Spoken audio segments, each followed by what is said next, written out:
은혜 언약의 유언적 성격이다 이렇게 되어 있는데요. 우리가 한번 내용을 보고 또 제가 잠시 살펴보도록 그렇게 하겠습니다. 은혜 언약은 같이 먼저 읽습니다. 시작. 은혜 언약은 성경에서 유언이라는 이름으로 자주 나타나는 바, 이는 예수 그리스도의 죽음, 그것으로 말미암아 주어지는 영원한 기업, 그리고 그것에 속한 모든 것을 지칭한다. 아멘. 그리고 웨스트민스터 신앙 고백서 이런 한 구절 한 구절은 사실상 다 성경에 붙어 있습니다. 달리 말씀드리면 웨스트민스터 신앙 고백이 있고 성경이 따라가는 게 아니라 성경에서 뽑아서 웨스트민스터 신앙 고백서를 만든 겁니다. 사실상 저도 설교를 이렇게 작성하다 보면요, 어떨 때는 그냥 전부 설교 다 성경이에요, 그냥. 그러니까 성도님들이 조금 힘들어만 안 하신다면 그냥 성경으로 다 그냥 써도 돼요, 설교를. 그냥 다 성경에 다 이거죠. 이거 이야기 전부 성경이 다 있거든요. 그러니까 오늘 여기도 보면 우리가 벌써 눈에 띄는 게 죽음, 그리고 그것으로 말미암아 주어지는 기업, 그리고 그것에 속한 모든 것. 오늘 로마서 8장 32절 설교 때도 봤지 않습니까? 아들을 주시니까 아들과 함께 모든 것을 주시지 않겠느냐. 성경 구절은요, 다 그냥 한 구절만 붙들어도 다 은혜가 된다고요. 모든 것을 주시지 않겠느냐. 아까 또 우리가 성령에 대해서 말씀드렸지만, 뭐 평소에는 그러려니 했는데 참 보면 우리는 빌 바를, 구할 바를 알지 못하는데, 어린아이와 같다 이거죠. 구할 바를 알지 못한 성령이 친히 탄식하심으로 우리 안에서 마땅히 구할 것을 구하여 주신다. 이제 그런 말씀인데요. 우리가 언약이라는 말은 에드약, 구약, 새 언약, 신약 뭐 이렇게 본다면 언약은 우리가 영어로 테스트먼트지 않습니까? 올드 테스트먼트 이란 구약이고 또 뉴 테스트먼트 이란 신약인데요. 이 단어가 이게 라틴어에서 나온 건데 그게 유언이라는 뜻이에요. 유언. 우리가 말하면 유언, 오늘날로 말하면. 그 언약을 뜻하는 단어가 여러 있는데 오늘 여기 보면 성경에서 유언이라는 이름으로 자주 나타난다 이렇게 되어 있는 것은 이제 히브리서 9장의 이제 말씀, 오늘 밑에 본 그 말씀인데 바로 이 테스타멘툼이라는 개념, 그거 이제 헬라어로 그렇게 나옵니다. 언약이라는 말이. 그런데 왜 유언이 뭡니까, 여러분들? 유언은 죽음을 전제하는 거잖아요. 그렇죠? 죽음을 전제하는 그 약속이에요. 그리고 유언은 언제 효력이 나타나는가 하면요, 살았을 때는 절대 효력이 안 나타나요. 그러니까 유언은 살아있는 계약이 아니에요. 이거는 죽음을 조건으로 하는 계약이에요. 죽음을 조건으로. 그래서 살아있는데 유언에 따라서 그건 말이 안 되는 거예요. 그건 유언이 아니에요. 그건 그냥 정의하는 거지. 유언은 죽음을 조건으로 하는 거고, 또 유언은 무슨 성격이 있는가 하면 일방적이에요. 일방적. 저는 이제 법을 좀 배워가지고, 그게 유언이에요. 일방계약, 편무계약 이런 말 쓰는데 그냥 내려가는 거예요, 한쪽에서. 그래서 뭐 자식하고 무슨 계약을 해서 주는 건 유언 아니에요. 유언은 그냥 일방적으로 뭐를 조건으로? 죽음을 조건으로. 죽음을 조건으로, 그러니까 죽을 때시 아니야. 죽음을 조건으로 한다기보다 죽음 때 이제 유언이 사실상 효력이 있거든요. 뭐 아무리 유언 써놨다 해서 죽기 전에 뭐 써놓은 거 그것대로 안 된다 이 말이에요. 유언은 죽음이거든요.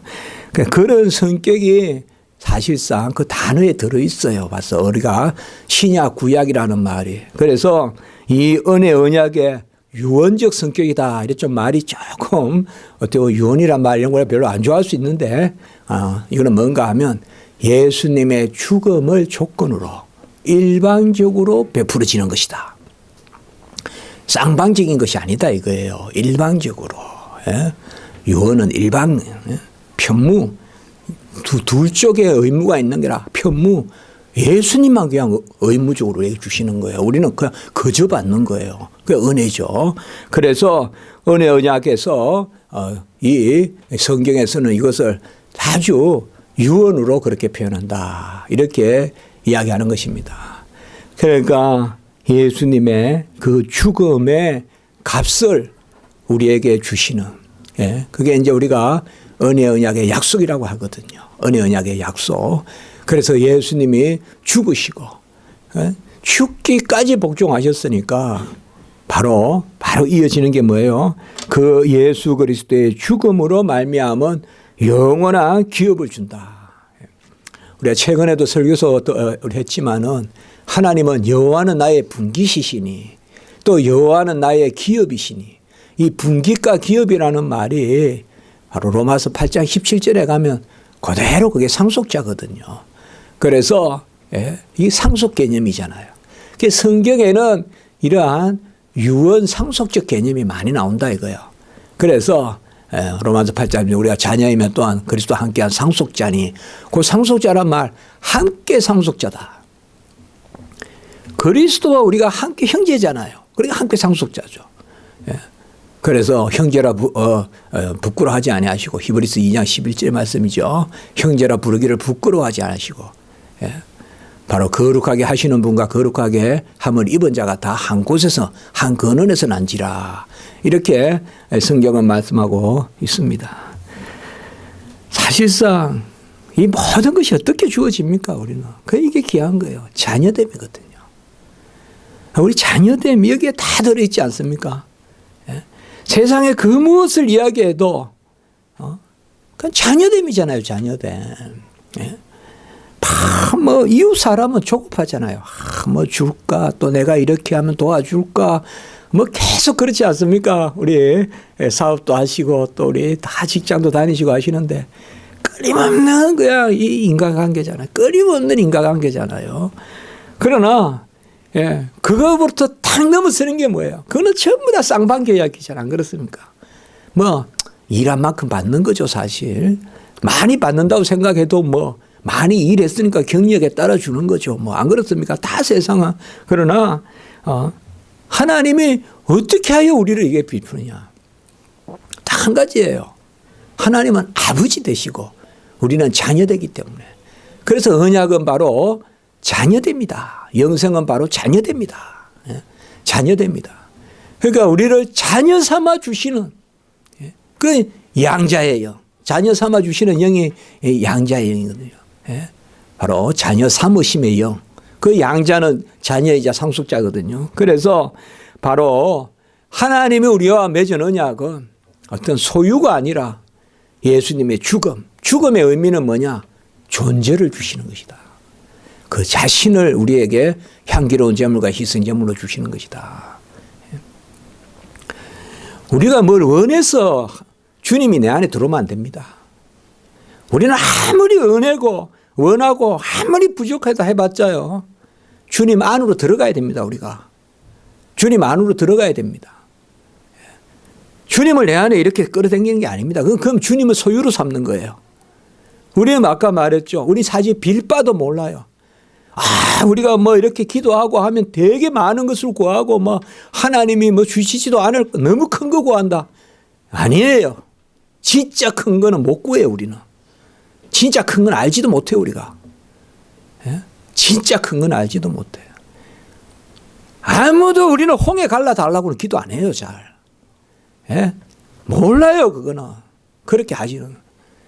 우리 인간은 잘해봤자 배 달라고 하고, 잘해봤자 무슨 물통 달라 그러고, 잘해봤자 할 달라 그러지.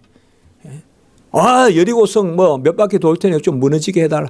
안 돼요, 우리는 안 돼요. 바로 예수님의 죽음이란 게 뭡니까? 그가 자기 자신을 향기로운 제물과 희생제물로 주시고, 에베소 5장 2절. 그가 자기 자신을 우리에게 주시고, 자기 몸을 주시고, 갈라디아 1장 4절. 그가 자기 자신을 대속물로 주시고, 디모데전서 2장 6절. 그 자기 자신을 주셨잖아요. 그가 혈육에 속하여, 그가 아들이라도 고난을 당하셔서 순종을 배우셔서 우리에게 주시고, 히브리서 5장 7절. 다 이런 말씀이 뭡니까? 예수님이 자신을 주셨다는 거거든요. 예수님이 자신을 주셨다는 거예요. 우리는 그래서 뭐예요, 사실? 기도는 기도 제목을 정하는 게 기도라니까요. 내가 기도 제목 정해서 그 중에 기도 응답됐다 이게 아니라 기도는 기도하면서 기도 제목 정하고 기도 제목 정해주면 된 줄로 믿는 거예요. 이루어지는 거예요. 내가 기도한 것 중에 몇 프로가 이루어지는 게 아니라 그게 아니라 그래서 기도 제목 내는 것은 기도 준비예요. 기도 제목 내는 것은 기도 준비라고요. 기도 제목 내서 기도하면서 기도 제목 잡는 거예요. 그러면 기도 제목 잡히면 그 기도는 응답된 거예요. 그때 그리 아니하실지라도 하면서 계속 기도하는 거예요. 그것 때문에 오래 기도하는 거예요. 그건 중언부언이 아니에요. 그거는. 그리 아니하실지라도 그것 때문에 많이 기도하고 어떤 금식하고 그렇게 하는 거예요. 그게 뭐예요? 다 우리는 예수를 내 속에 집어넣지 말고 사실 주 내 안에 사시네. 이거는 내가 주 안에 사는 거예요. 내가 주님 안에. 그게 주님이에요. 그러니까 주님이 죽으셔서 영원한 기업을 주셨다. 이게 영생이거든요, 사실. 영원한 기업, 이게 다 영생 개념이에요. 영원히 우리를 자녀 삼아 주셨다. 영원히 하나님의 자녀가 되게 하셨다. 항상 그렇게 하세요. 우리 거꾸로 하시면 안 됩니다. 아까 그 순서도 우리가 오직 그 말씀도 순서대로 해야 돼요. 항상 이 신앙의 순서가 중요해요. 같이 드리긴 드려요. 그러나 먼저 드려서 갚는다고 생각한 거 이건 가인의 제사가 돼요. 먼저 받았으니까 드린다고 생각하면 아벨의 제사예요. 그러니까 순서가 중요해요. 항상 순서가.